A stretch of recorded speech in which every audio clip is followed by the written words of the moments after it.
ഇപ്പോൾ ധ്യാനം നല്ലതാണ്, ഓക്കെ. അപ്പം ഇത് കേട്ടിട്ട് എന്നാൽ എനിക്കും ധ്യാനിക്കാം, അങ്ങനെ വെറുതെ ധ്യാനിച്ചത് കൊണ്ട് കാര്യമുണ്ടോ ശരിക്കും? അല്ല, നമ്മളെപ്പോഴും ഒരു കാര്യം തുടങ്ങുന്നത് വെറുതെ തന്നെയാണല്ലോ. കാരണം നമ്മൾ ഇരിക്കുമ്പോൾ പല ടൈപ്പ് ചിന്തകൾ വരും. ഇപ്പോൾ മടുപ്പ് തോന്നും, ബോറടിക്കും, ഉറക്കം വരും. അതൊക്കെയാണ് ധ്യാനത്തിന്റെ ആദ്യത്തെ ലക്ഷണങ്ങൾ. പിന്നെ ഇരിപ്പുറക്കില്ല. കാരണം കുറച്ചു നേരം ഒന്ന് ഇരിക്കണമല്ലോ. ഒരു 10 മിനിറ്റ് ഒന്നും ചെയ്യാതെ ഇരിക്കുക എന്ന് പറയുന്നത് ഒരു വലിയ സംഭവമാണ് ഇന്നത്തെ കാലത്ത്. കിടക്കാൻ പറ്റും, ഇരിക്കാൻ പറ്റില്ല. അപ്പോൾ ഇരിക്കുക എന്ന് പറഞ്ഞാൽ തന്നെ ഒരു വലിയ കാര്യമാണ്. അത് കണ്ണടച്ചിരിക്കുക എന്നുള്ളത് മനസ്സിലുണ്ട്. കണ്ണടച്ചിട്ട് തന്നെ ഇരിക്കണം. കാരണം കണ്ണ് തുറക്കുമ്പോൾ തന്നെ നമ്മൾ പല കാഴ്ചകളിലേക്ക് നമ്മുടെ ചിന്തകൾ പോകും.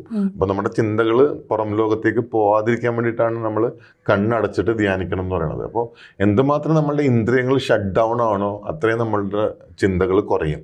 എത്രമാത്രം നമ്മളുടെ ഇന്ദ്രിയങ്ങൾ ആക്റ്റീവ് ആവുന്നോ അത്രയും നമ്മുടെ ചിന്തകൾ കൂടും. അപ്പോൾ നമ്മൾ ഒരുപാട് ഒച്ചപ്പാടും ബഹളമുള്ള സ്ഥലത്തിരുന്നിട്ട് നമുക്ക് ധ്യാനിക്കാൻ പറ്റില്ല. കാരണം ആ ഒച്ചപ്പാടും ബഹളങ്ങളൊക്കെ നമ്മുടെ ധ്യാനത്തിന് നമ്മുടെ ചിന്തകളെ ബാധിക്കും.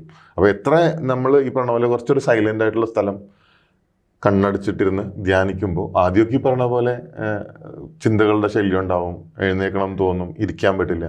പക്ഷേ ഇരുന്നിരുന്ന് അത് ശീലമാക്കി മാറ്റാൻ സാധിച്ചാൽ ഞാൻ പറയണത് ലൈഫിൽ ഇത്രയധികം സക്സസ് കൊണ്ടുവരുന്ന ഒരു സംഗതി വേറെയില്ല ധ്യാനം പോലെ. അത് ഗ്യാരണ്ടി ഉള്ള കാര്യമാണ്. കാരണം ഇന്ന് ഒരുപാട് കാര്യങ്ങൾ നമുക്ക് ചെയ്യാൻ പറ്റുന്നൊരു സമയമാണ് ലൈഫിൽ. ഒരുപാട് കാര്യങ്ങൾ, ആ മൾട്ടി ടാസ്കിങ് ഒക്കെ നമുക്ക് ഒരേ സമയം തന്നെ ഒരുപാട് കാര്യങ്ങൾ ചെയ്യാൻ പറ്റുന്ന ഒരു കാലഘട്ടത്തിലാണ് നമ്മൾ ജീവിക്കുന്നത്. ശരിക്കും ധ്യാനിക്കുന്ന ആൾക്കാർക്ക് ടൈം മാനേജ്മെൻറ്റ് കൃത്യമായിട്ട് പറ്റും. ആ ധ്യാനം ഇല്ലെങ്കിൽ എന്താ പറ്റുകയെന്നറിയോ, നമുക്ക് സ്ട്രെസ് അങ്ങോട്ട് വർദ്ധിക്കും. കാരണം സ്ട്രെസ് എന്ന് പറഞ്ഞാൽ എന്താണെന്നറിയോ, ഒരുപാട് ചിന്തകൾ നമ്മുടെ മനസ്സിനെ അലട്ടുന്നതാണ് സ്ട്രെസ് എന്ന് പറയുന്നത്. അതൊന്ന് കുറഞ്ഞാൽ തന്നെ ഒത്തിരി ആക്റ്റീവ് ആവാൻ നമുക്ക് സാധിക്കും ലൈഫിൽ.